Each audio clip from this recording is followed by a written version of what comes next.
been thinking I won't be the same. Turn fiction into fact. See what you didn't know, bruises that'll never show, slipping on your every jab. So tighten up your fist, step into the ring with this. I hope your mama's got your back. See what you didn't know, bruises out. You thought you would've knocked me down. Fifth round, bleeding out the side of your mouth. Final round, holding the sound of my name in the crowd. You hit a bus. Oh, oh, oh, oh. You hit a bus. Oh, oh, oh, oh, oh. Just 'cause I took a break, you're making a huge mistake, thinking you can take the throne. Look at you trembling, step into the lion's den. Bet you wish you stayed at home. Begging for mercy underneath your breath when I ain't even sweating yet. My legend's written in the stone, yeah. You're crying age, you're in defeat is now your only friend. Even your mama's gotta know. First round, you thought you would've knocked me down. Fifth round, bleeding out the side of your mouth. Final round, holding the sound of my name in the crowd. You hit a bus. Oh, oh, oh, oh. You hit a bus. Oh, oh, oh, oh,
Hello, hello, and welcome everyone to In Time. My name is Nicholas Lamar Suter, and with me today, as always, is Azandring. Azandring, how are you?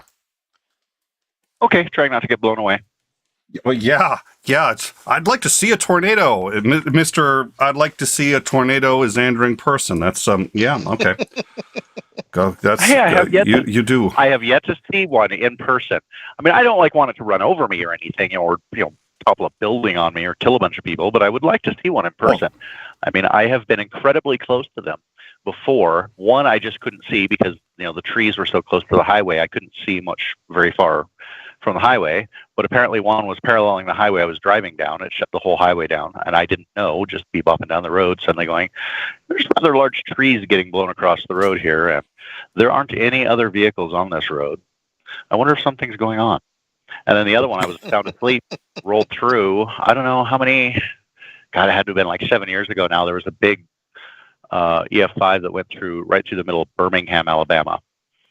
Tore up that town. And there were several smaller ones that were kind of offshoots of that too. And I was in Pelham, Alabama, which is, 10-ish miles south of Birmingham. And we were hauling out of Mid-South Steel, so steel pieces going up to Canada. And I got there late in the night, so I pulled into their driveway and parked and went to bed there. Well, one passed within 1 mile of me, and I never even woke up. So I've been near them, but I have yet to see one.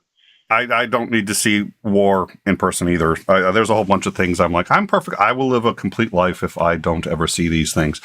But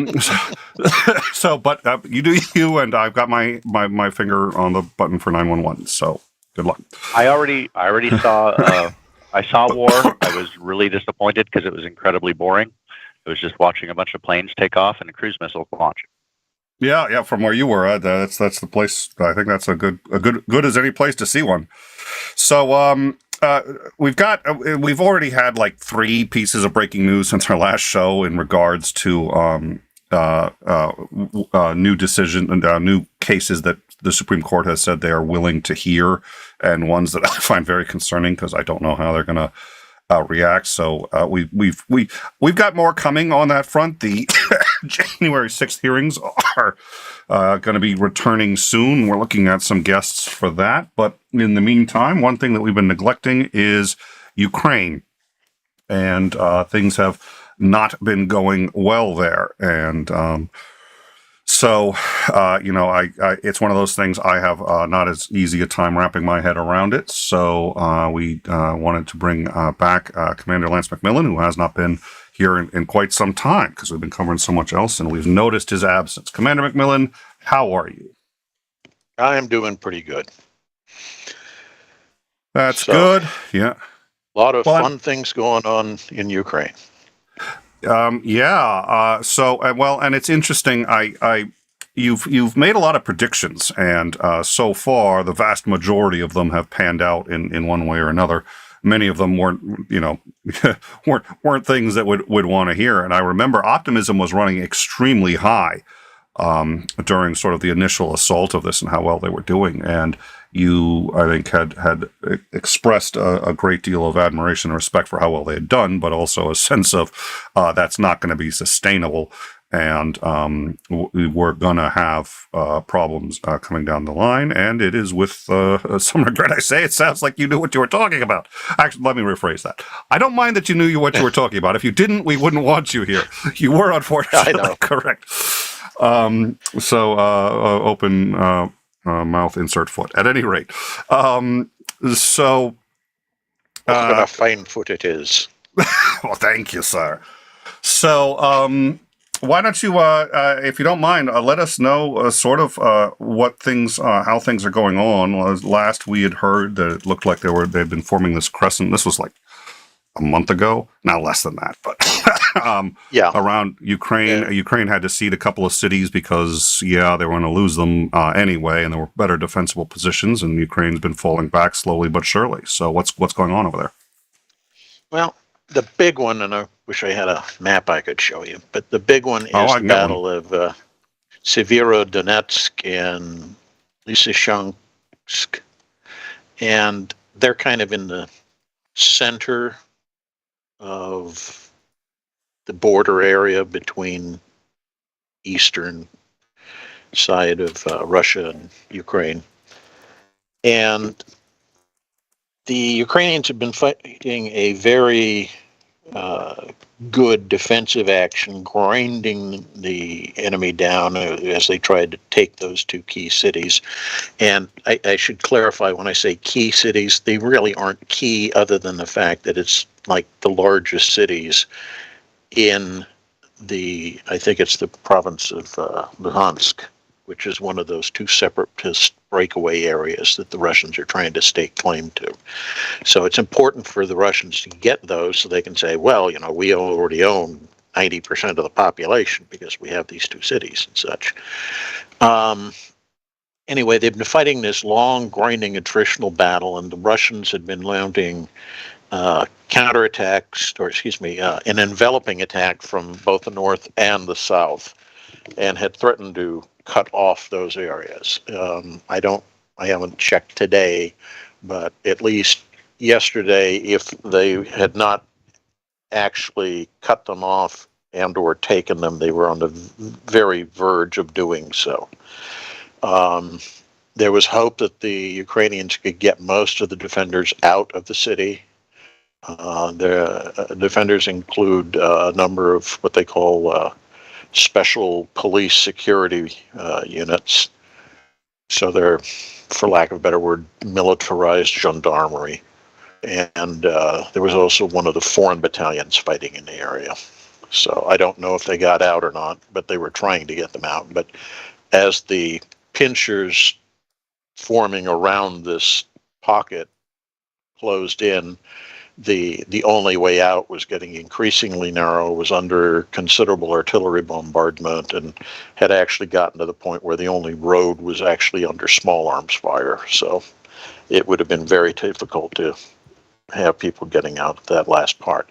The key, though, is that they made the Russians pay for it quite a bit. The losses have been profound.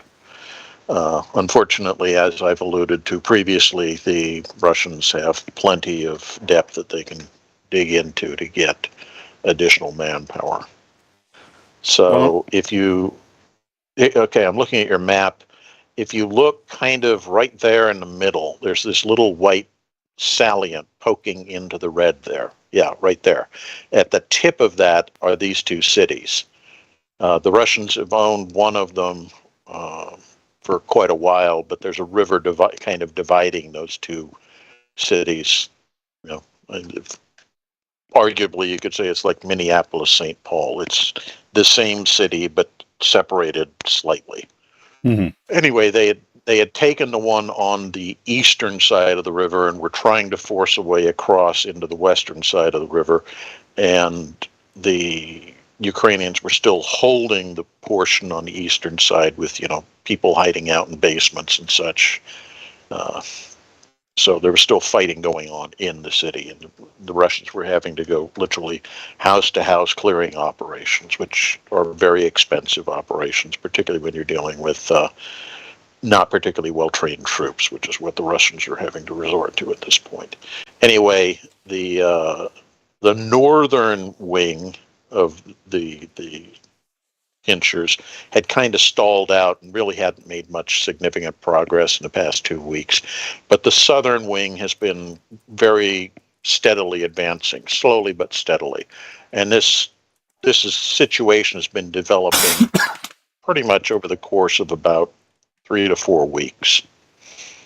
So it's been a long attritional fight. So that's... Oh, yeah, please. I was just going to say that's probably the most significant thing that's happened in the past couple of weeks. So one of the things that we can see is, and I remember it had been very long.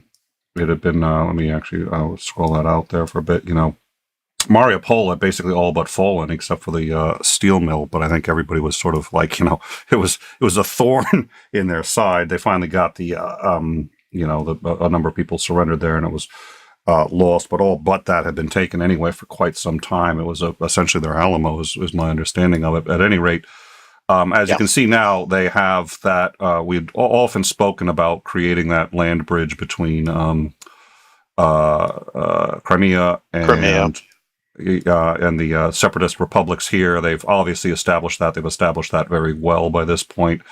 The siege of the major cities here is you can see there we are. We don't see the same sieges that we had seen before in the West, but we do see significantly greater progress. It's not, obviously what they had thought. They haven't even made it to the river yet, which everyone had expected them to do in a day and a half or 2 days. It's been over 100 days. It's been almost 130, I think, and they're still not there. Yeah, but the parallels between this and the 1939 Winter War, Russia against Finland, are very close, I think, in terms of the Russians are going to win simply because there's more of them and they have more depth that they can reach into to continue prosecuting the war. But they are paying a horrific price. One of the things that I think is interesting is that in the first week of the war, when the big attempt to take Kiev was going on, the Russians lost more troops in that first week of the war than they lost in all 8 years they were in Afghanistan. Oh my God. Yeah. And it's been getting the same kind of losses here. It's having a profound impact inside Russia in terms of morale. They're doing a good job of keeping the news down on it, but certainly there are things that have been happening. So, for example, we know that recruiting centers, army recruiting centers inside Russia, are being firebombed by dissidents. Really? Yes. We know that the Russians have this annual call up of conscription. People are conscripted into their army, and it happens at the same time every year. And it's kind of going on right now. Well, less than half of the people who have been told they're being called up have actually reported. The others are hiding out. Sorry, The that my others bad. are no problem. The others are hiding out, in the woods or in their family homes, or they've bribed officials to say, "Oh yeah, I don't know where he is. He doesn't have to," that kind of stuff. The other side of that is that Russian conscripts technically cannot be deployed outside of Russia except in a war. You'll notice that they've been very careful to call this a special military operation. That's because to get the declaration of war where they could send those conscripts into Ukraine would be a big social issue inside Russia, because Russia's under no particular threat. So to get enough troops going to the frontline units, what they're doing is kind of coercing / blackmailing new conscripts into signing long-term contracts, which means they're no longer conscripts, they're now contract, quote, professional, unquote, soldiers. Those can be deployed outside of Russia. So there's a lot of that going on, and what's happening is a number of those cases are coming back where people are making a stink about it, and they go to the court system, and the court system is saying, yeah, you can't send this kid into Ukraine. He's a conscript. He's not a contract soldier. You have to scream till you're blue in the face to get it done, but the fact that the courts are overruling the military and saying you can't do this says a lot. Well, and I have to imagine in the cases where they get away with it, morale is, to quote a lower than whale shit. I have to believe that morale is a huge problem in the cases where the people are getting stuck there. And oh yeah. So well, it goes deeper than that, because, for example, there have been intercepted phone calls, and I think I've talked about this thing where they do this, and there's a guy who posts interceptions with some of the translations. So we know, for example, most of the troops who are still fighting in the Ukraine, and it's high summer in Ukraine right now, it's hot, they're still wearing winter uniforms. Really? Yeah, and nobody's seen fit to send them their actual summer clothing for campaigning. So, as you can imagine, running around in 90, 95 degree weather in woolen clothes probably isn't the most pleasant thing in the world. Well, I have to believe their food shortages, etc. Well, I have to believe they're going to start tearing those up and making them sort of more appropriate. But then they've damaged all the uniforms, and when winter comes along, yep, you're back to another problem. Then there's the fact that the ammunition shortages are beginning to fall in. In the past about week or so, there have been reports that the amount of Russian shelling, particularly indiscriminate shelling, is being reduced. And also that vehicles that are being captured or found abandoned on the battlefield, and soldiers who are being captured or corpses that are being checked on the battlefield, they're using ammunition that was produced during the Cold War in the 1960s and 70s. And so it shows how bad things have gotten, because they're having trouble producing enough ammunition to keep their forces well supplied. So they're having to dig into, I won't even call them reserve stocks. They're like, this was stuff that was going to be scrapped or something to keep troops supplied. There's an old adage that no matter how much you estimate you're going to need for your attack, you always end up short by about 2/3, and that's definitely showing up right now. Complicating that, of course, is many of the high-tech weapons that the Russian army uses can't be produced by the simple reason that the sanctions have blocked access to all the, specialized equipment that they can't produce, that they have to buy from overseas. So there's that aspect of going on. There is a sentiment. So two questions. So I'll forget them. I'll hit you with both and leave the responsibility on my guest to remember to progress the show forward. Two questions. One, does that increase, ignorant question, does that increase the chances of misfires and stuff like that? I mean, is there an expiration date on bullets, or like 100 years from now, are they still just as good as they were when they were manufactured? And then the second question, well, no, let me ask that question first, and then I want to get to the sanctions. Xanri is a little more into the science of weaponry and such than I am on that, but my understanding is that if you keep it stored in a proper facility where, you keep moisture control and so forth, it will last a reasonably long period.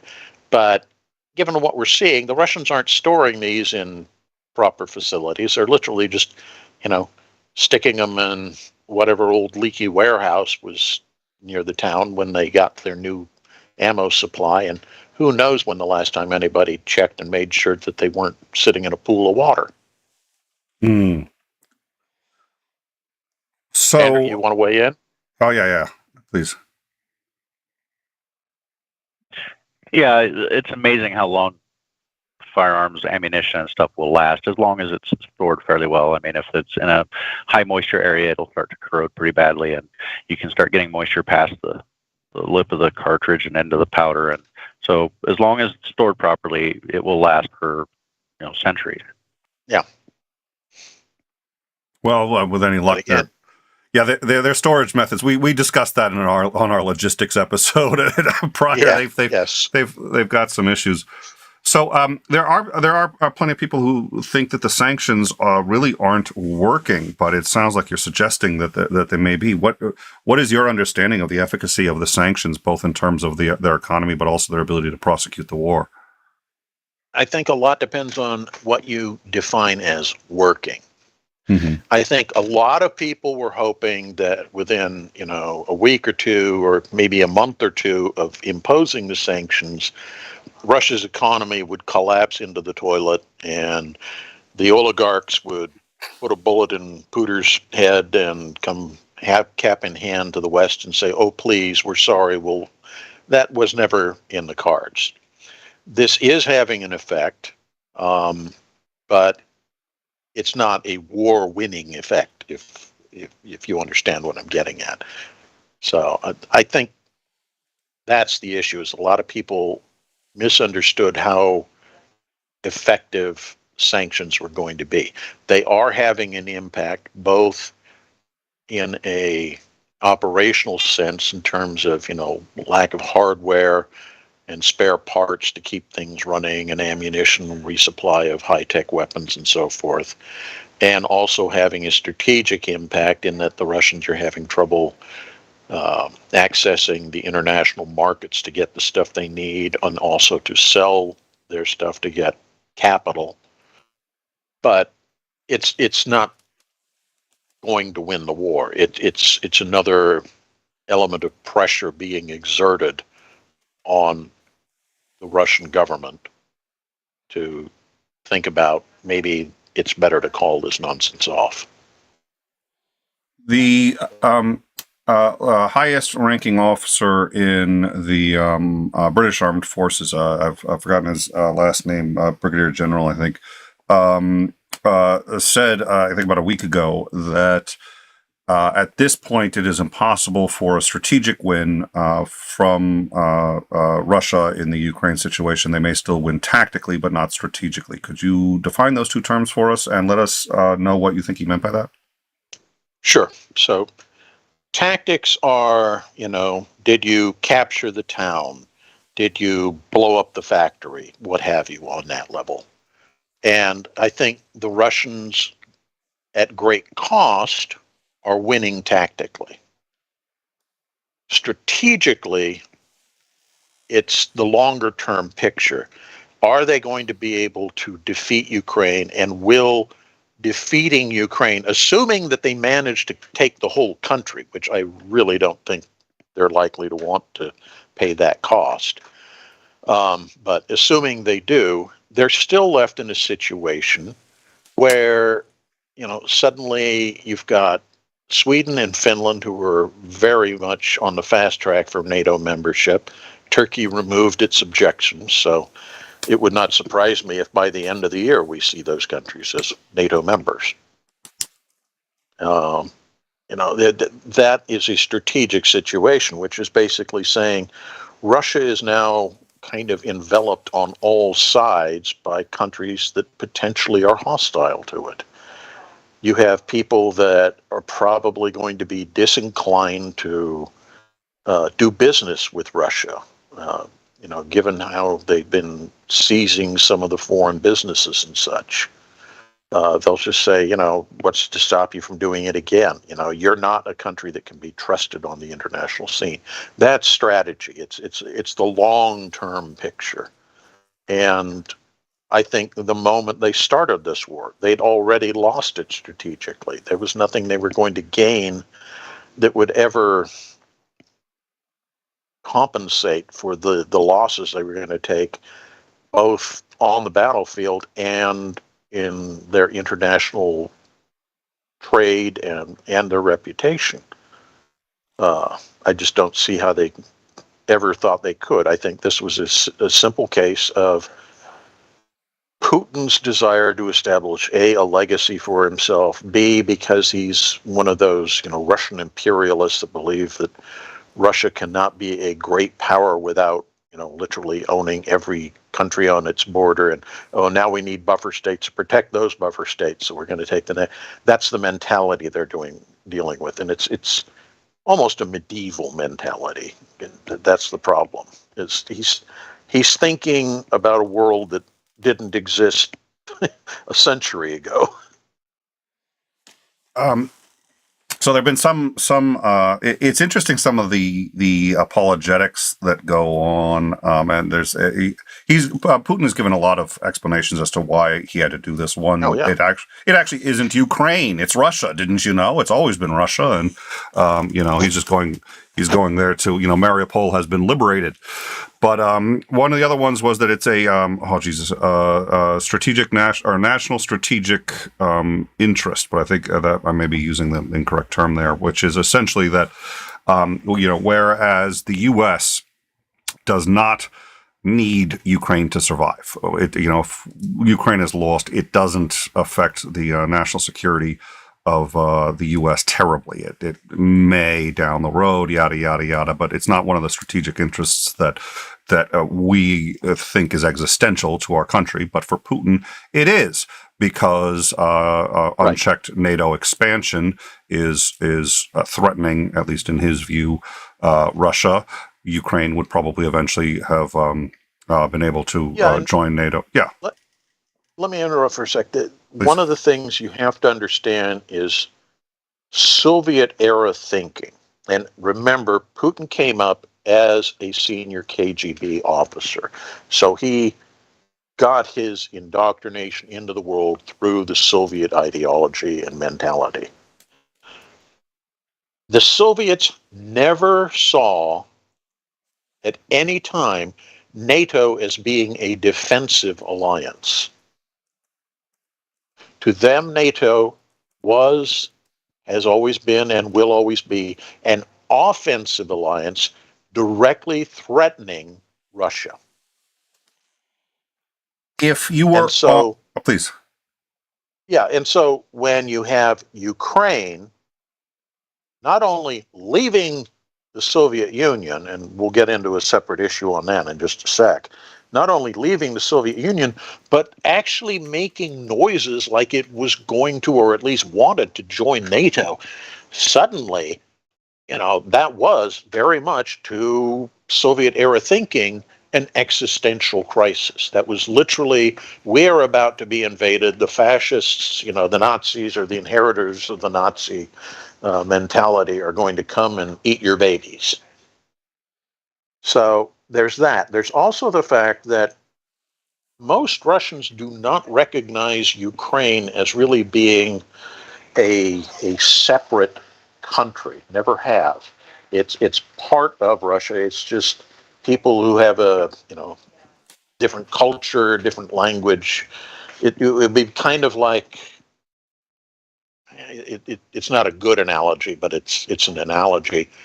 The way certain people might look at regional sections of America. So the Deep South, it's not really a separate country when it succeeded. It's still part of the U.S. That kind of mentality. And that's what's going on here is, to them, Ukraine going independent is a breakaway separatist movement that should have been crushed the moment they even started that.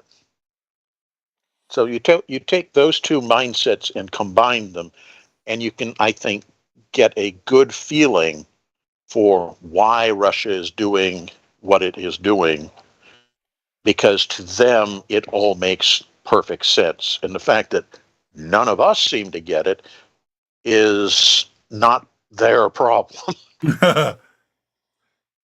Is the idea that NATO is an offensive organization genuinely too far afield? I mean, by definition, both by the name and in terms of the founding documents, it is solely a defensive pact. It can only be triggered when a nation is. But the members That's of NATO, propaganda. Well, exactly. And the members of NATO are, in fact, on some level, trying to wipe out Russia. I mean, whether it's through an economic war or leveraging the economic power of these states, all of whom have very similar interests in mind, it doesn't seem as far-fetched to me that if I were in Russia, I'd be sitting there going, saying, "Yeah, NATO wants this." I mean, NATO does want Russia, at least in the they want Putin gone, and they want and they succeeded essentially in economically leveraging the USSR into a crisis that caused it to collapse and break apart. And that wasn't NATO per se, but it was large swaths of NATO members working in concert. And I mean, if you had a meeting of all the people who were trying to gain that objective, you'd find mostly NATO states there. So is that paranoia on his part? Is that reasonable, do you think? And if you were advising Putin, sorry to put you into that situation, but let's assume you were advising Putin, would you would you maybe at least see it was a threat, or say it was a threat, or say something else? As a Russian imperialist, I would say that assessment would be correct, that he would see NATO as a threat. I want to give you one example, and this is an incident that happened during Cold War that most people are completely unaware of. And arguably, we came closer to thermonuclear war over this incident than we did over the Cuban Missile Crisis. And it's in a thing called the Able Archer 83 incident. Able Archer was a NATO exercise, military training exercise. And in 1983, when they staged it, it happened to coincide a number of different things at the same time. It included, among other things, the U.S. launching what is called a Reforger exercise, and Reforger is an acronym who I don't remember exactly, but it means return of U.S. forces to Germany. So it's flowing reinforcements in to take up all this stockpiled equipment that we have in Germany and stand up operational combat units.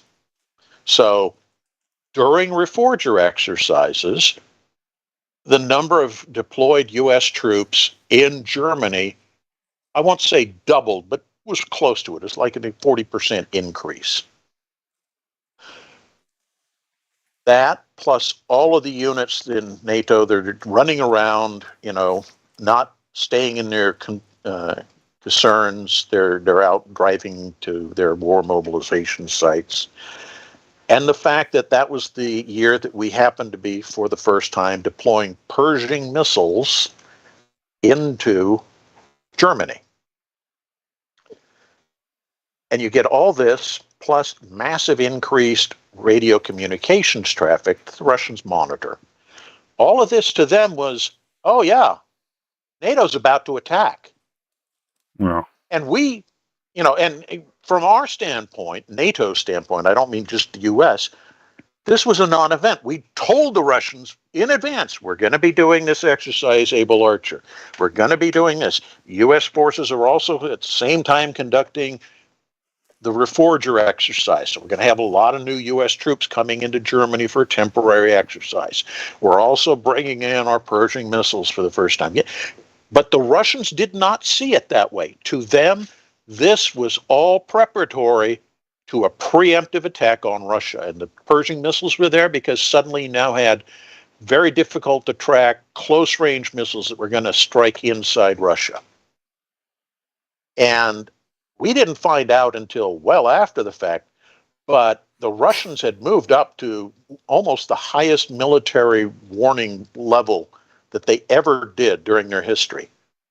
And Wow. there were, bomber crews with nuclear weapons staged on airfields about to launch, waiting for the command from Moscow, before somebody said, let's wait and just make sure, get another indicator that this is actually what we are looking at.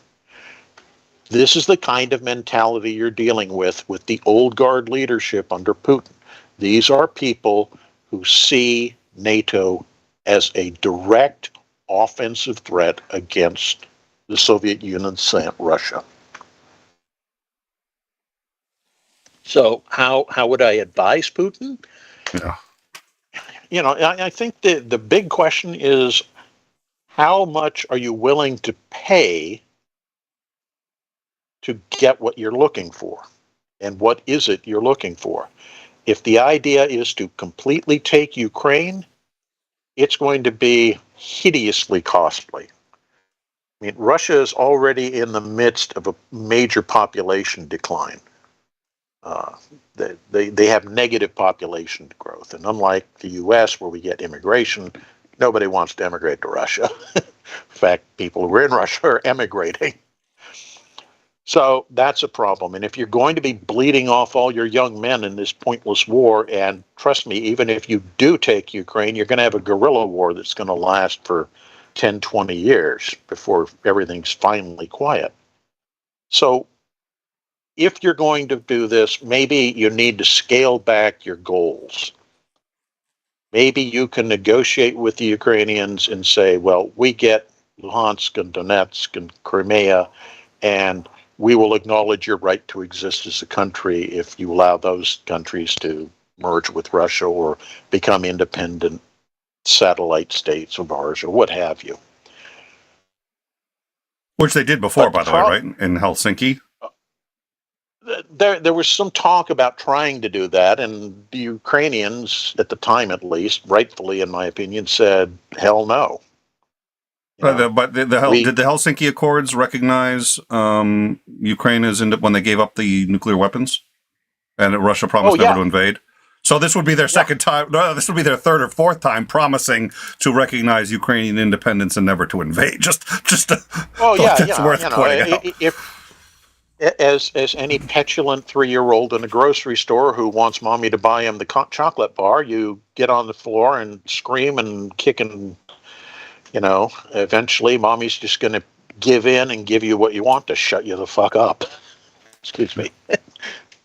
But I think that's kind of where this is. And it's really a question of Putin needs to find a way to extricate himself from this in a way that says, I won.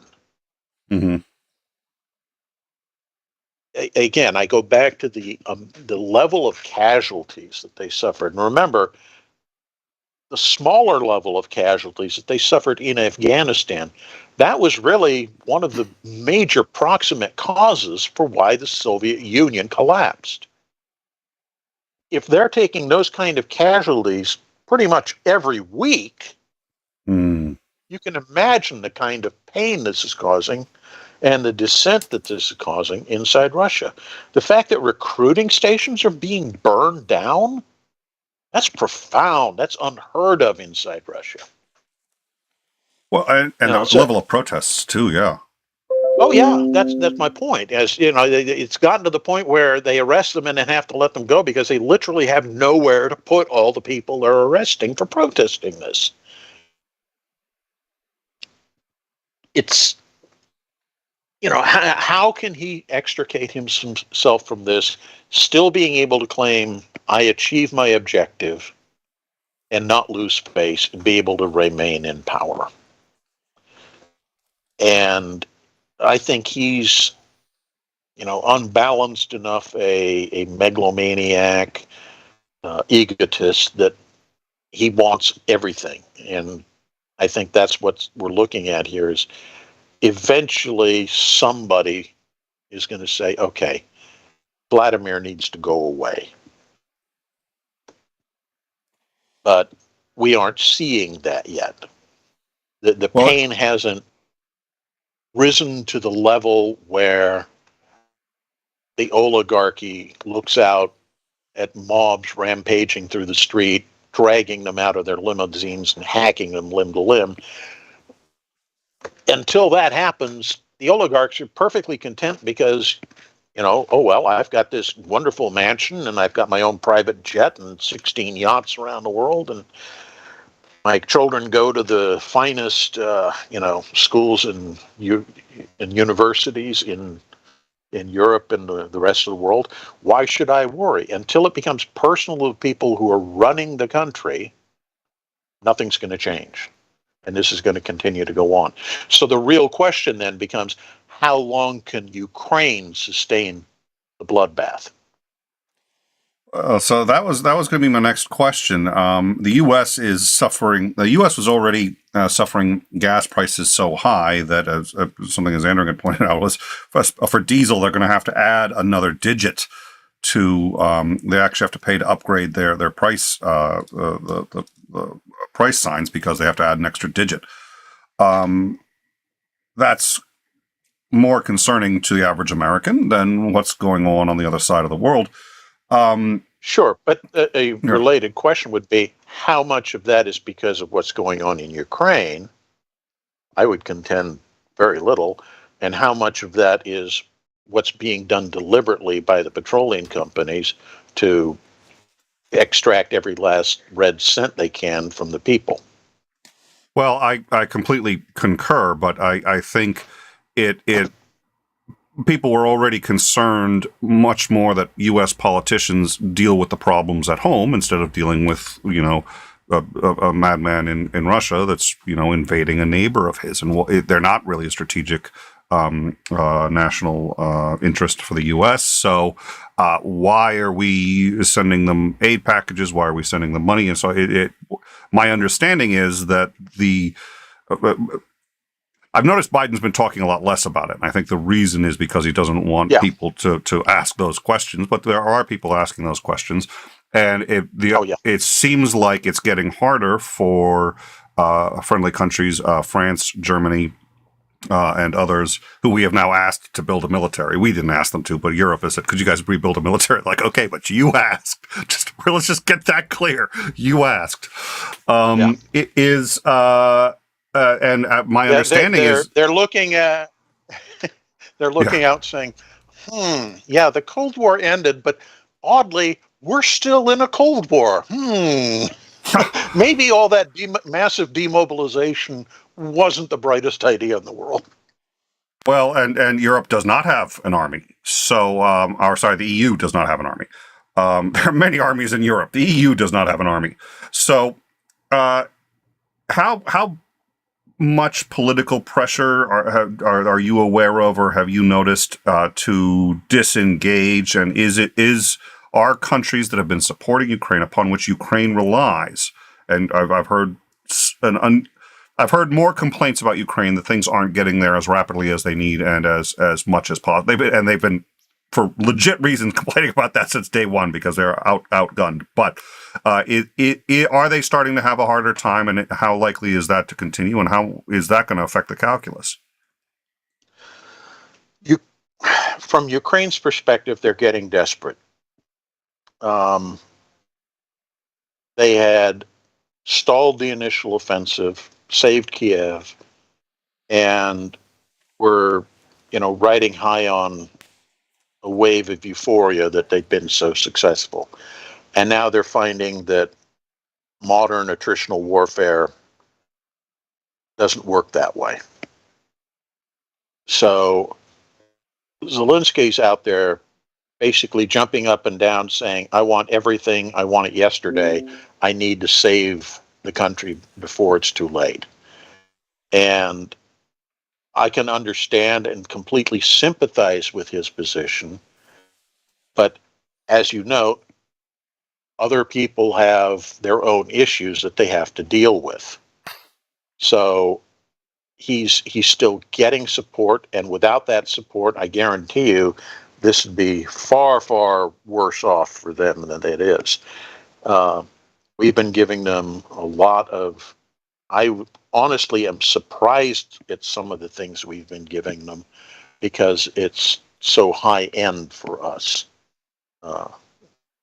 It's not something I would have expected that we would give our top level equipment to them. The MLRS, the HIMARS, some of the drone technology that we're transferring to them, and so forth. But at the same time, I think there's still an understanding and a great deal of sympathy for the plight of the Ukrainian people around the world. And it's not just with the U.S. I'll relate one case that I heard of yesterday that I thought was really surprising. The Turks make a domestically produced drone called the 𝗲𝗲𝗄. And they've been selling and supplying them to the Ukrainians. Well, somebody in Turkey basically did the equivalent of setting up a GoFundMe page to try to buy additional 𝗲𝗲𝗄s to send to the Ukrainians.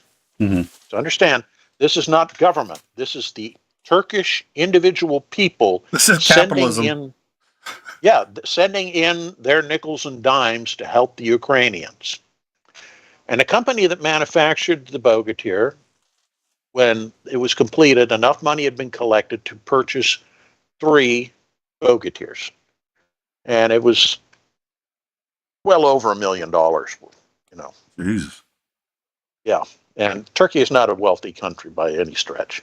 So it tells you the amount of sympathy for the Ukrainian people that there exists inside Turkey.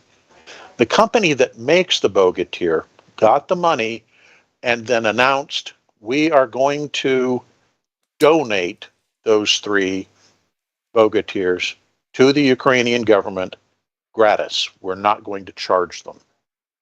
And we're taking all the money that you raised and we're sending it to help Ukrainian refugees. Wow. Yeah. I hadn't heard that. Yeah. So I think that kind of feeling exists in many of the countries that are near the Ukrainians. I don't think we in America, because we're kind of insulated and isolated from all this. It's something that happens on the 6 o'clock news, and it's a remote concept sort of thing. But at least for people in countries like Latvia, Estonia, Lithuania, Poland, Turkey, Romania, for them, this is a very real crisis. In addition to all those Ukrainian people fleeing to take refuge inside the safe zone of those NATO countries, they also know how much suffering is going on back inside Ukraine, and they want to help, and they do what they can. And I think a lot of that is because they look at the situation and say, what prevents us from being the next target on Putin's hit parade?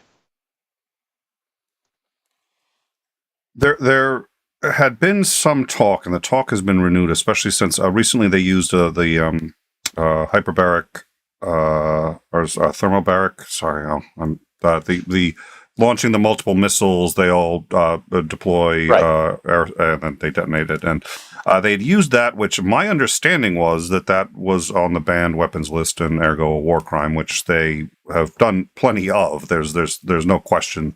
There hasn't been a question for any time, really, that they've been committing war crimes. But they not only did this, but they recorded it. They released the recording, and we're talking about the success of their weapons, which suggests to me that they don't really care anymore or feel like there's going to be any consequences. Yeah. So, what was your thought on? They're convinced that the moment this is over, however it turns out, within a month, the entire West will have forgotten it ever happened.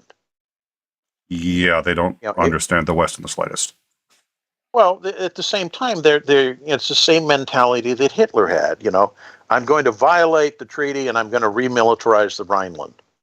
Mm-hmm. Nobody really reacts. Okay, then I'm going to annex Austria. Nobody really reacts. Okay, and now I'm going to threaten the Czechs. And, well, okay, we'll react and, we'll sign this little piece of paper and Chamberlain gets to have his moment in the sun. And everybody kind of forgets. And while most heads of government understood where things were headed, most citizens, when it actually went down to war over Poland, were surprised that was happening. Why are we fighting over some little Eastern European country? And it's because of the same kind of thing, that people kind of have short memories when it comes to things that don't directly impact them. And to a lot of people, particularly in this country, Ukraine does not have any direct impact on their lives. Do you think there's any ability for? Yeah, and you had pointed out when in fact there was the walkout on the delegation from Russia. You had suggested that it was nothing short of a coup pulled off by Biden to be able to get that kind of support in the UN. Do you think there's a possibility they could get kicked out, on the assumption that if you kick them out, even if eventually they come back, they are now off the Security Council, which in my view, I don't think they'd care too much about. I mean, the UN's the UN. But the reason the UN is paralyzed is because of the way the Security Council's set up. The permanent members get a veto. All the permanent members are basically opposed to each other for the most part. So one person can veto anything, so nothing ever gets done. If Russia gets kicked off of that stalemate isn't over, but it eases significantly and against Russia. So I don't think they can lose that. Is there any talk about that? Do you think that's a remote possibility? And if so, why wouldn't I think it's a remote possibility. I don't think anybody's actively pursuing it, but I think that certain staffers have been told to, read the UN bylaws and look at the legalese and everything and see just what would it entail if we were to pursue that. It's a huge step, and that's one that the Russians might exploit to their own advantage, kind of like how the League of Nations collapsed, the same kind of thing. When you end up with an organization that's toothless, people don't see any reason particularly to be a member of that organization. So, yeah, if Russia says, okay, fine, I'm out of it. I don't care. I get to do what I want now. What are you going to do? Fair. All right. Zandring, did you have any questions? We've been going on for a while, and I just want to make sure that you have a chance to follow up here. You've pretty much asked any of the questions that I was really curious about, so now I'm just learning. All right. Sounds good. I'll throw out one other event that happened recently that is worth mentioning here. The Snake Island. You remember that from the beginning of the war? The 12 guys, the Ukrainian garrison on this little island, and surrender and F you. Yeah. So the Russians eventually landed troops and seized the place, and the Ukrainians have been dealing with that in various ways. It's basically been turned into a moonscape. trying to keep the place supplied and continuing to blockade and threaten Odessa has cost the Russians lots of warships. I mean, we know about the big one that when the flagship was sunk, but there have been a lot more than that. There's been a fair number of ships sunk. This week, the Russians announced that they were pulling their forces out of Snake Island because they were going to let food shipments come out of Odessa to deal, to help all the countries in Africa who were starving. Right. That's why the Russians are so well known for their humanitarianism. Yeah. Yeah. Yeah. What it amounts to is they couldn't maintain the thing. It was getting too costly, so they had to pull out. And the fact that they're willing to do that, I think, suggests that there may be some rational minds starting to emerge in the command hierarchy about, okay, there are certain things we need to do if we're not going to continue to bleed ourselves white. All right. So we're gonna sort of split the show in a minute. So last question, but we are not letting you go. So the last question on this topic. It's the same one I always ask. It is as unfair as it's always been, but because it's you, I don't mind. You, sir, where do you think we're going to be a month from now, 2-3 months from now? So sort of short to midterm. I think we've already gotten your long-term assessment, which is there's going to have to be a compromise. Ukraine is going to lose something, either the separatist regions or Crimea and or possibly both. But if they're lucky, they might be able to keep one. I think that was your original assessment. It sounds like you're roughly in the same place. So if that's the sort of long-term strategic, what do you think we're looking at for the next month and then maybe short midterm after that? In the next month, I suspect you're going to see the Russians consolidating their positions around the area that they've just seized in Luhansk and Donetsk area, entrenching their breakaway republics. And one thing we do know from, again, cell phone intercepts, but also interrogations of prisoners, the troops in the separatist region militaries, they're paramilitary forces, Russian allied forces, are hugely pissed at the Russian army. Oh. Because they're not getting any of the support that they expected to get. And the Russians are basically using them as the point men in all their attacks. So they're suffering disproportionately high casualties. And their units they're having so much trouble getting new manpower to replace losses. Almost every unit in those breakaway republics' military forces is below 50% strength. Jesus. Yeah. And desertions are just soaring. So if you're going to get independent republics out of those, it's not going to be a happy bunch of campers. But at the same time, I think we all knew those weren't going to be independent breakaway republics. They're, Russian tributary satellites. Yes. And I have to believe they had some idea of that, even when, you're making a deal with the devil in this case, Russia's perfectly happy to say they're independent and we're recognizing their independence. But that's not how it's going to pan out. And I can't fathom anybody's considering anything different. So, yeah. All right. So long term, what do I think is going to happen? Okay. In the next month, as I said, I think they're going to solidify and consolidate their gains. They're going to need time to bring up more supplies for whatever their next lunge is going to be. I think that's going to be another 2 to 3 weeks before they're ready to kind of telegraph what what their next offensive effort is. We're getting kind of hints where it may be because of what I would call preparatory probing attacks. One of them is in the northern area near Kherson, but that's been an ongoing conflict. So but there's a sense that they want to take that one and secure it so that they can claim victory there. There's also the possibility that they're going to need to shore up their forces in the south in the approaches to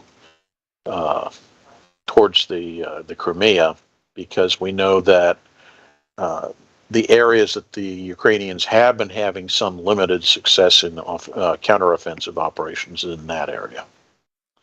So it might be that that's the next thing, is they want to shore up and secure that area to make sure they keep that land bridge connection secure. So that's within the next month, 6 weeks. I think beyond that, honestly, your guess is as good as mine. I mean, if we were dealing with rational players, I think we would see.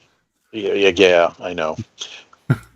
We would see some legitimate attempts by the Russians to find some negotiated end to the conflict. But as I've said earlier in this episode, we're not seeing rational minds here. We're seeing people that are so detached and remote from what's really happening on the ground that there's no sense of, oh yeah, this is costly. To them, it's like, the equivalent of shoplifters stealing from the grocery store, and the grocery store saying, well, we're not going to go chase them because the liability is too expensive, so just let them go and we'll just jack the prices up a little more on the regular paying customers. I think that's what, to the average Russian oligarch, that's what we're dealing with here. It's like, this is the cost of doing business. Who cares how many Russians die? It's not our problem. Yeah. Well, that's a story that's pretty fucking old in human history. All right. No shit.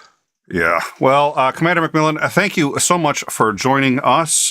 For those of you watching, here endeth part A of this show, and we hope that you will, you've been generous with your time so far, and we hope you'll come back as developments continue, and to help make sure that our audience is informed and well informed, I may add, because you know your shit.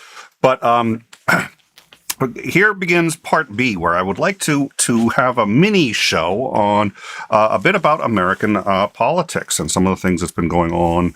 Now, we had you on, and there was a question I had actually meant to ask you a long time ago. We had you on to discuss a bit about your history. You had been involved in the staging, and I've actually forgotten. Normally, I try to refresh our audience and for everyone knew who you are.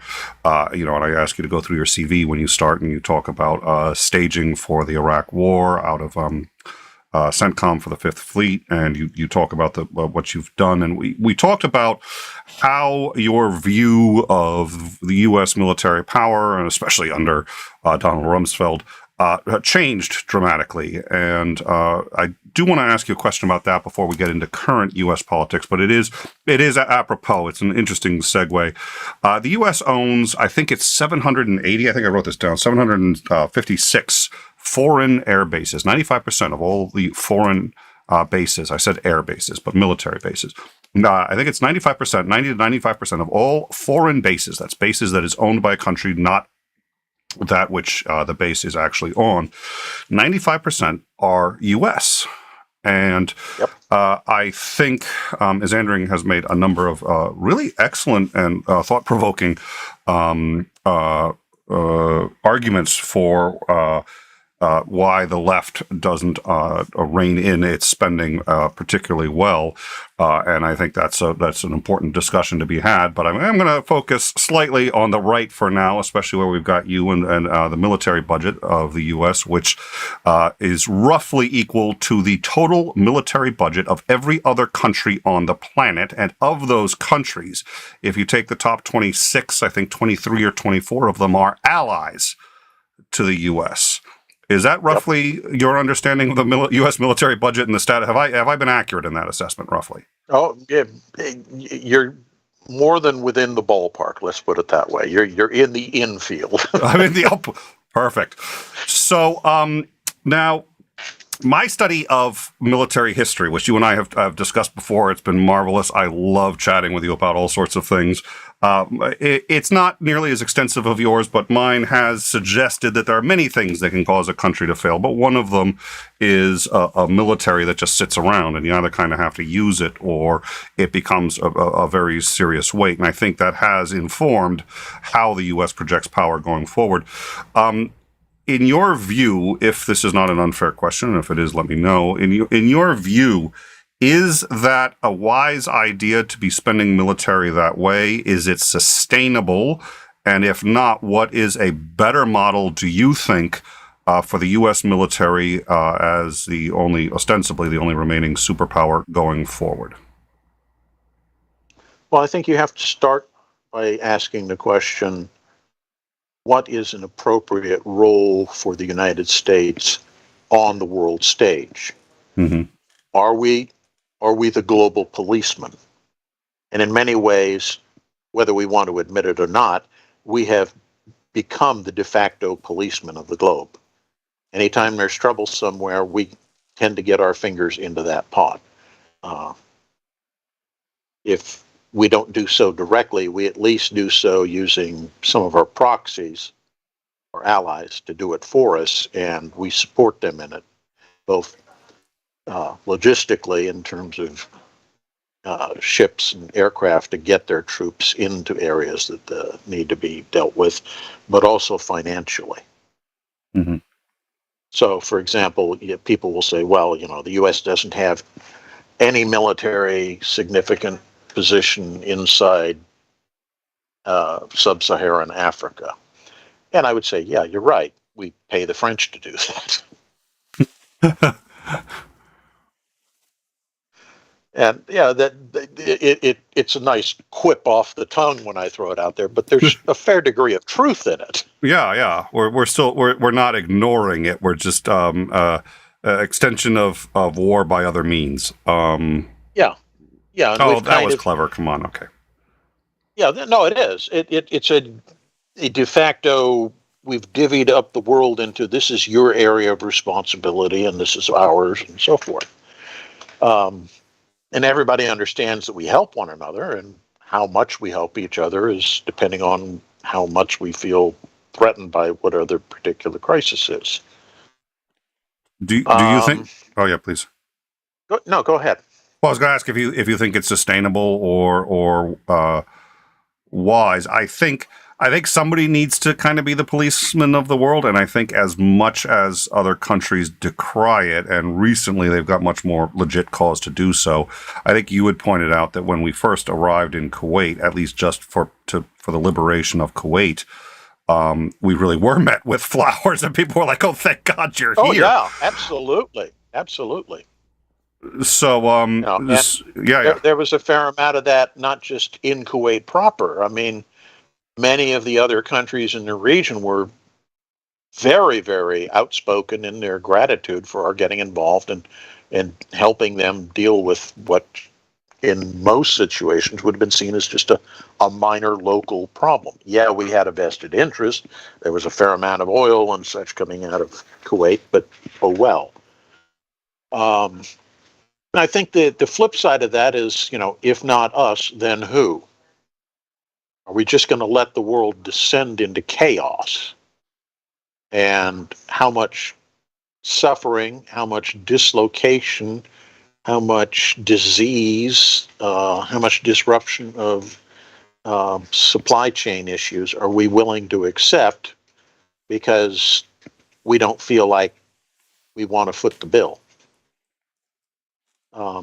Could we do this differently? Could we perhaps do it a little more wisely? I would say absolutely. But there are too many people in the U.S. who have a vested interest in keeping the system the way it is, because there's a literal shit ton of money to be made off of it. So you keep pushing that limp piece of spaghetti with your stick until it gets as far where you want it to be. I love your analogies. It's not quite as good as the hungry hippo analogy, which Xandrian gave, and you delighted in, but it's a good one. Yeah, and I think there's a lot of that goes on in this situation too. The other side of that coin is that, politics, like nature, abhors a vacuum. If we back away from that world stage role as the policeman, somebody's going to come in and fill it. And are we going to be comfortable with who picks up that role? Good question. What if it's Russia or China? Well, China's explicitly preparing to do that. China anticipates that we're going to, yeah. Oh, I know. And I'm just saying, how much are we willing to allow them to do that? And what is the cost going to be to us if it happens? So I think it's one of those, don't throw the baby out with the bathwater, but we can certainly find a way to decontaminate the bathwater, maybe not have an Olympic-sized swimming pool bath, but something a little more reasonable for the baby. And you see what I'm getting at. I do. And I like that analogy too. Yeah. But getting people to the point where they're willing to allow those changes to be made, because anytime you change the status quo, it pisses people off, and that's on both sides of the aisle. It's going to be immensely difficult, but yeah, we kind of have to. All right. So as our formal introduction to In Time Part 2 with Commander McMillan. Welcome, Commander. So let's talk a little bit about politics. Now, you've been watching it on occasion, dropping in on our Discord to talk about what strikes me as tectonic upheavals by the U.S. Supreme Court. It seems to me to be the most active.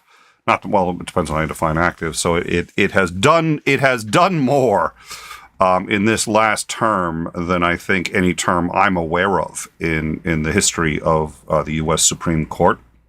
So, my understanding is, again, you were a little more on the conservative side, and then after the Iraq War had gone a little, and I may be misquoting here, so if I am, please correct me, then sort of ended up a little more liberal, which is usually the opposite of how these things happen. But so here we are, and you clearly are well educated on the matters of state. So what is your view on what you've been seeing?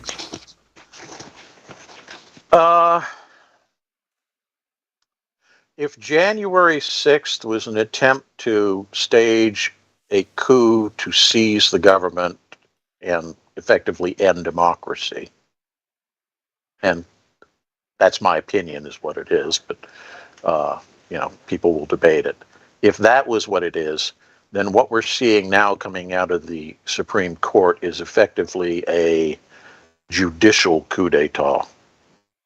The rulings that have come down, taken in total, not as any individual one, is something that lays the groundwork for completely undoing many of the things that have become seen and believed by most people in this country to be standard rights that they have. Right to privacy is essentially being eliminated. The right of the wealthy to sue anybody for saying anything untoward about them has now been established. So, it used to be you had to prove that it was malicious. Now you don't even need that. He said something I didn't like, throw him in jail, fine him for $1 billion. I don't care. I'm a rich person. I get all the rights. And all of these things are stacking up in that way. And I think it's something that the groundwork has been laid for over the past 40 years. The Federalist Society and organizations like that have been carefully playing a long game to move us in the direction of an autocracy. And this is the first opportunity they've had to start enacting the vengeance, the laws that will make that inevitable unless we rise up. You had said, it's interesting you say that. You had said you were here with Dr. John Shook, who is a philosopher. We've had him on several times. He discussed generations theory, and I believe it was you, although he's expressed a similar sentiment, who suggested, when I had asked, are we looking at a civil war coming up? And you had essentially said, if I recall, we're actually already in one. It's a cold civil war right now, but we are, in fact, in one. Could you sort of expand on that and on what you see as you see this what looks to me at least like gasoline being put on a fire? I agree. It is gasoline being put on fire. I think the level of discourse in this country has descended into the most animosity and rancor that has ever existed. You look at the language that preceded the first Civil War, and there's very, very close similarities. People are not willing to compromise any of their beliefs. There's no attempt to find a happy middle ground. It's either my way or fuck you. What? And I think all we're waiting on is two things to proceed into an active civil war. Number one, you need somebody who's a violent leader who can mobilize the mob and kick it off. And two, you need an incident that acts as the spark. Having studied, please, sorry. Yeah, if you wanted to use parallels for what happened in the first Civil War, I think what just happened in the past week coming out of the Supreme Court is kind of the equivalent of the Dred Scott case. It's basically throwing down the gauntlet. In your likelihood, wow. Maybe I was going to say maybe you should start asking the questions, but nobody wants to hear my answers. In your likelihood, in your opinion, could you or would you hazard a ballpark as to what we're looking at for an actual? And you've studied this. This is actually very much up your alley. What is the likelihood that this is going to become a civil war of some kind? So that's question one, and then question two is what would that look like? I think we're a ways off, but I don't see that there's an exit ramp coming up on that freeway. So we'll eventually get to it. As I said, you need a leader to emerge on one side or the other of the fence to basically say, the time is now. There's no purpose to continuing to try to negotiate. No purpose to counting the ballot box is going to solve the problems. Violence is the only means. We need somebody who's willing to stand up and do that. And it could be on either side of the fence. As you know, the rhetoric that's going on right now from both sides, depending on which side you're listening to, comes across in that way in some cases. And then two, as I said, you need that spark. You need John Brown's raid on Harper's Ferry. You need another Branch Davidians incident, something that causes people to say, enough is enough. There's only one recourse. My father described the French food riots. He was there for that. He was a kid. His family was there, and he described the embassy had actually put 2 Marines on him. So anytime he left, he actually had a Marine escort. If he went anywhere, including once he went to the theater, and then he was just like, I ain't doing that again. But it's France hard has a really interesting history on that. If you look at French politics since the Revolution, Mhm. what you find is you get increasing chaos as people try to enact all sorts of new rights and things that people can do and everything. And it reaches a point where the chaos becomes intolerable, and then the French immediately turn to some strongman to save them, be it de Gaulle or Macron or whoever. And they go through this up and down cycle of fairly authoritarian, very liberal, fairly authoritarian, very liberal. They can't find a happy middle ground. And $2, Sinister Porpoise, a decision as bad as Dred Scott. Check.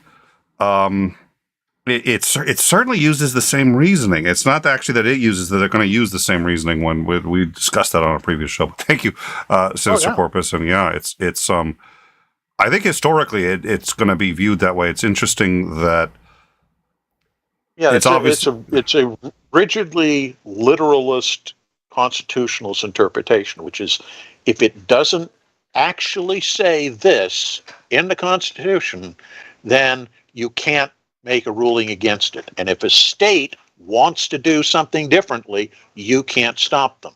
So now we have established a pattern that if a state wants to say you can ban abortions and you can prosecute women who get abortions even if they get them out of state, the next step is, okay, we aren't recognizing gay marriages, and anybody who is married to another person of the same gender, you're going to be thrown in prison if you come to this state.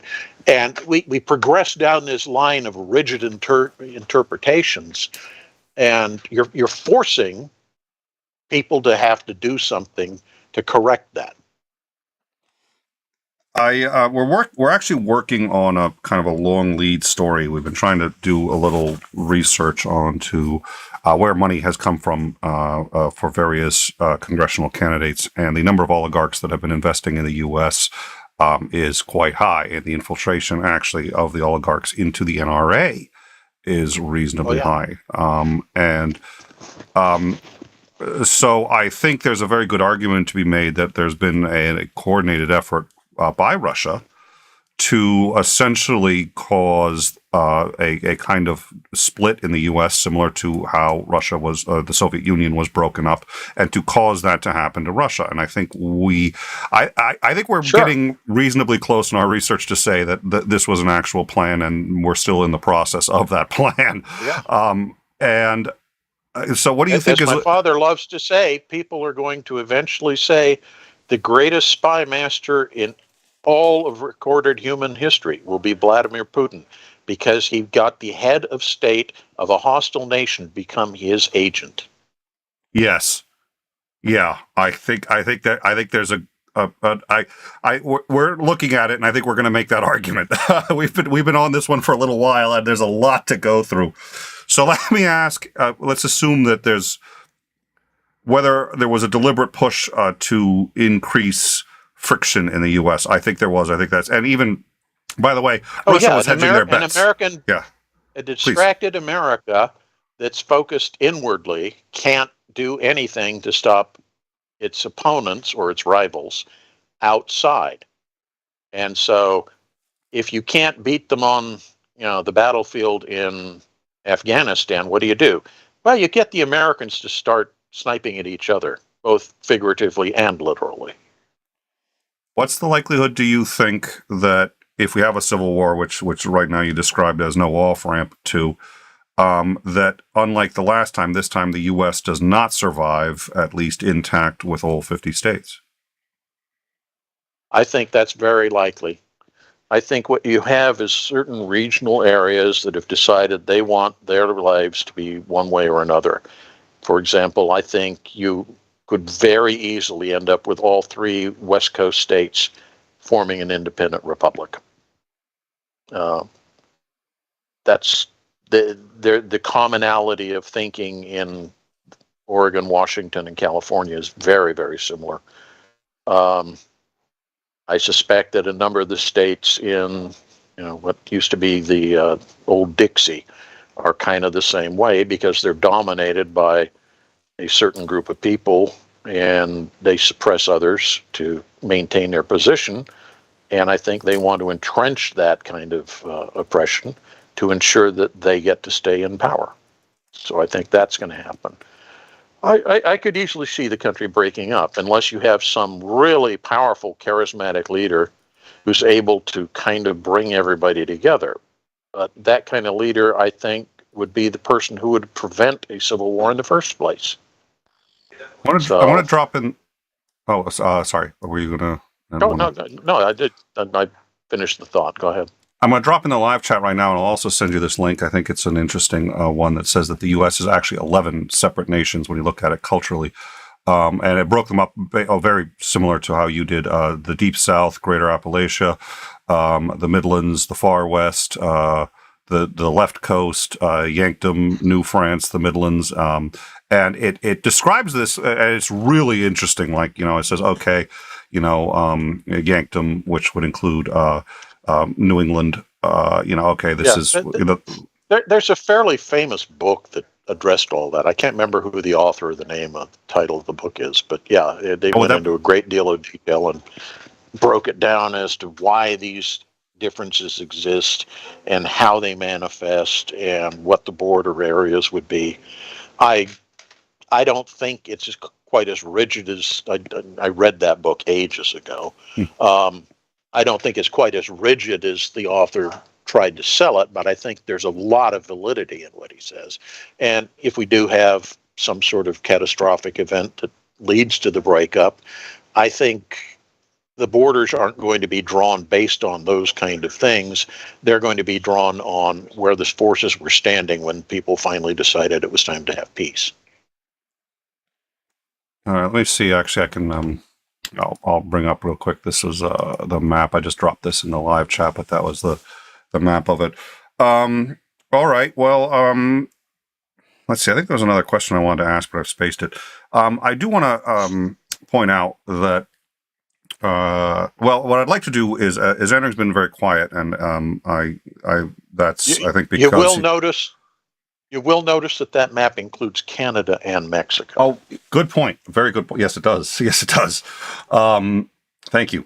As Andrew's been very quiet, and I think it's because he wanted to get an answer to that question as well as I did, which is to put aside whether one agrees or disagrees with the U.S. Supreme Court. So let's just talk about where we are headed right now. But I also know that these are topics about which Andrew is passionate. So.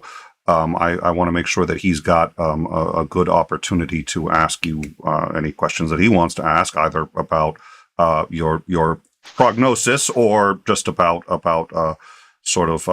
anything that we just discussed. So, as Andrew, please, I'd like you to, if you have anything you wanted to discuss, I want to make sure you had the floor for a while. I guess I agree with the kind of highway heading towards civil unrest and uprising.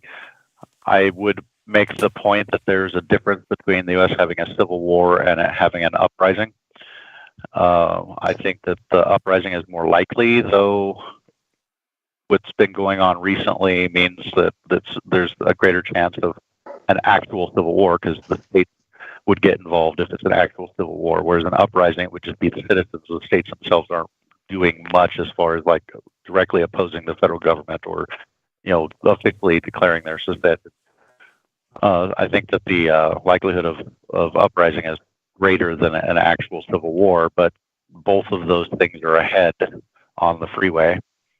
And when you look at some of the divisions between some of the states, if all it takes is the federal government to hand down some sort of rule or policy or have some sort of judgment by the Supreme Court, and then the state just says, look, I don't recognize your authority in this, and I'm not going to pay any attention to what you have to say about it. I'm completely ignoring you. And then other states say, well, no, you can't really do that. And that's kind of one of the things, one of the big stepping blocks in the original Civil War between the North and the South. The South said, "Now, screw you. We're not going to recognize," or the North said, "We're not going to recognize the Fugitive Slave Act. We're just not going to do anything about it." And the South was like, "Well, if you're going to ignore federal authority, then so are we." And so if the states start getting involved in things like that, then the likelihood that there'll actually be a civil war goes up exponentially. And we're like 2 steps away from that right now. If you look at all of the major stepping stones that we took to get to the first Civil War, we only have like 2 left to end up at another Civil War. And then, looking at the discourse in the country just between the different people, it does seem like it's probably likely that we're going to have at least a civilian uprising in the states where the people are just going to kind of go crazy, demolishing things. I mean, we saw a little bit of that, over 2020. So, we've kind of set a pattern in place, whether you agreed with many of the protests and some of the subsequent riots that ended up breaking out in some of those areas. Whether you agree with it or not, it was so prominent on the news that, it's kind of set a mold, and people are less hesitant to decide to be less civil. So I'm not sure that it would take tremendous effort to shift the highway that we're on right now. Plus there's several other different things that just aren't sustainable, and they're going to collapse. It's just a matter of when are they going to collapse. The government can't keep spending the money it's spending. It's not possible. That will cause a economic collapse, the collapse of the dollar at some point if they don't change. And they haven't yet, so that's eventually going to happen. There's a whole bunch of things that are like right up there along this road that we're traveling down, and if there's the off ramps are few, far between, and they're not particularly well marked.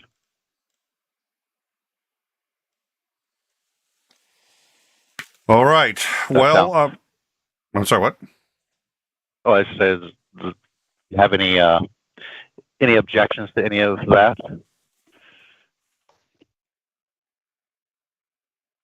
I think he's asking you, and I want to give it's for either of you. I'll let Commander McMillan see if he's got. I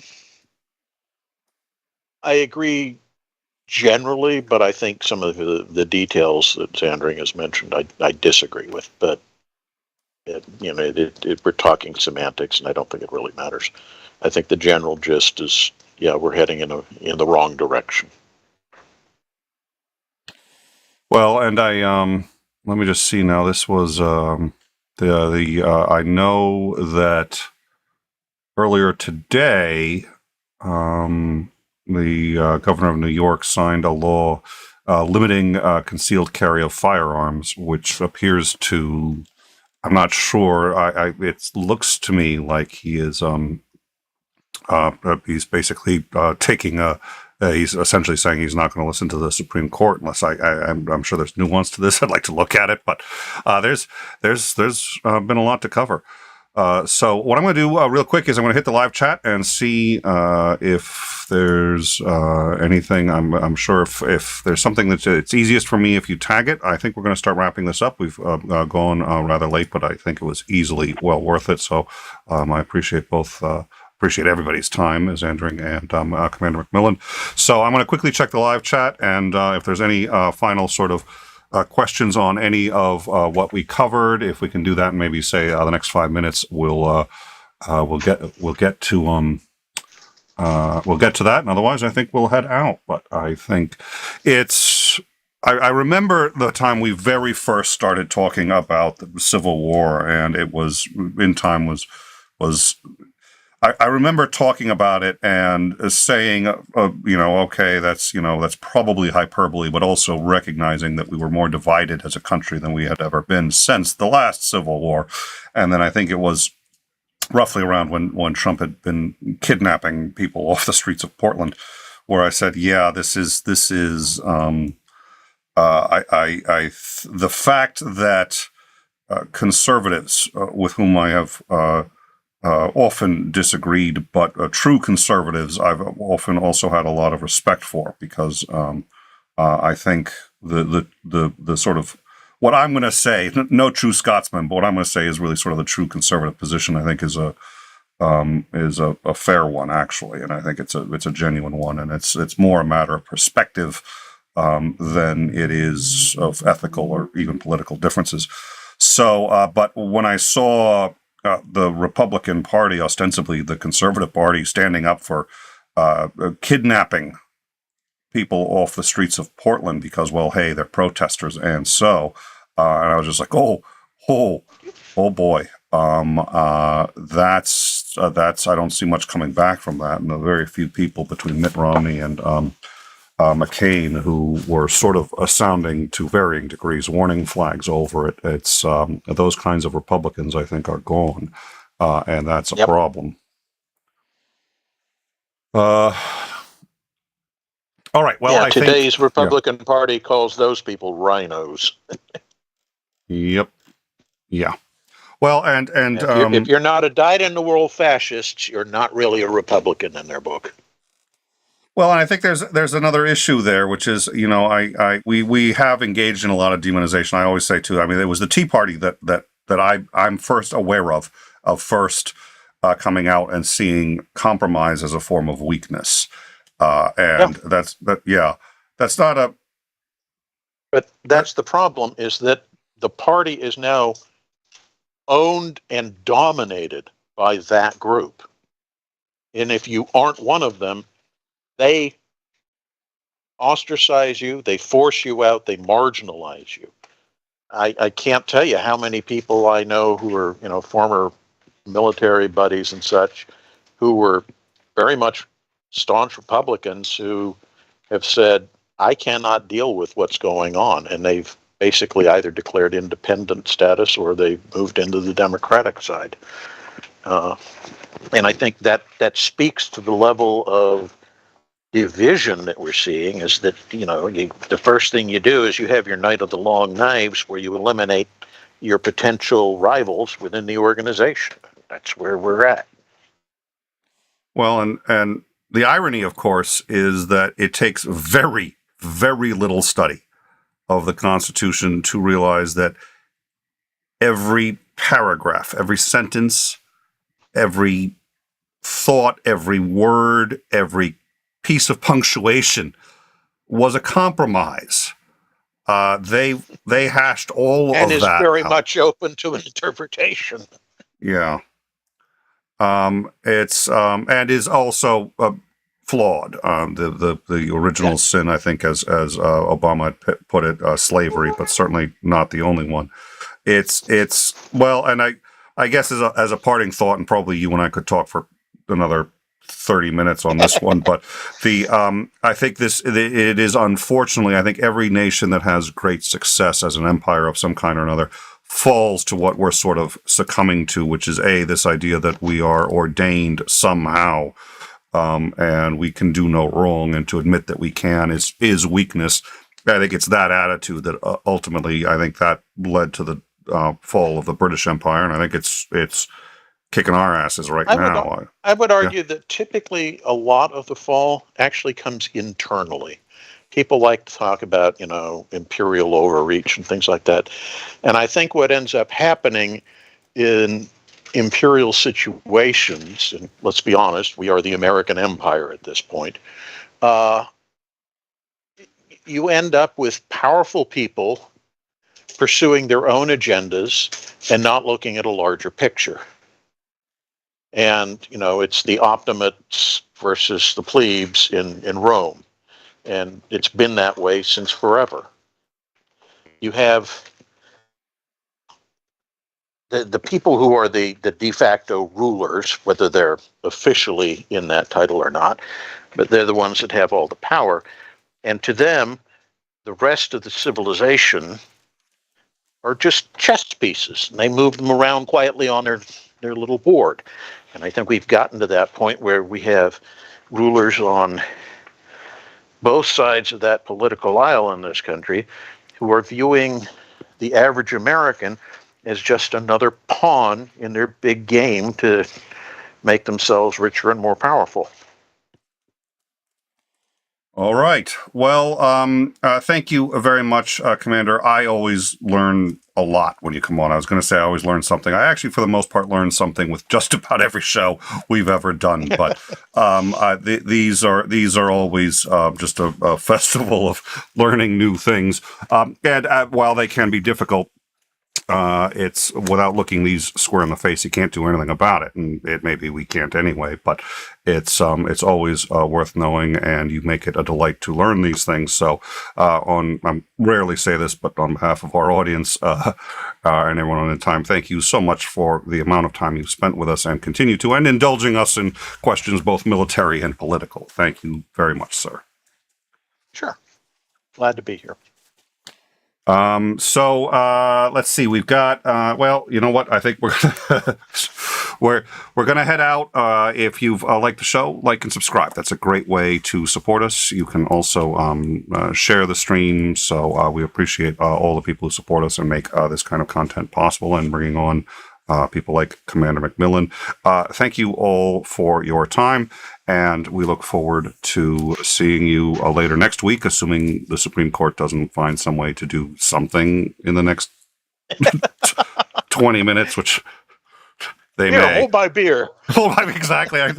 We've said this before on one or two occasions where we really try not to be, superstitious, but it gets hard to do. We've noticed a disproportionate. It is true. It is statistically true that a disproportionate number of times when I've said, "Well, let's just hope there isn't breaking news during the credits," bam. Yep. I've probably said that. It's happened at least a third of the times I've said that. At least it's like, well, that's a little spooky. But all right. Thank you all for joining us, Commander. Stop that crap. Stop that crap. It's like being a nurse at a hospital, walking and going, "Wow, it's just a really quiet night," or having the mid-watch on the bridge and walking up going, "Wow, there's a pretty boring night tonight." You don't. There's just some things you don't say. Sorry. Good point. Very good point. Yes, sir. All right. Don't whistle as you walk through the cemetery. Yep. All right. Well, thank you all for joining us, and we look forward to seeing you guys. Oh, wow. Hopefully next week. Have a good evening. Okay. Ta-ta.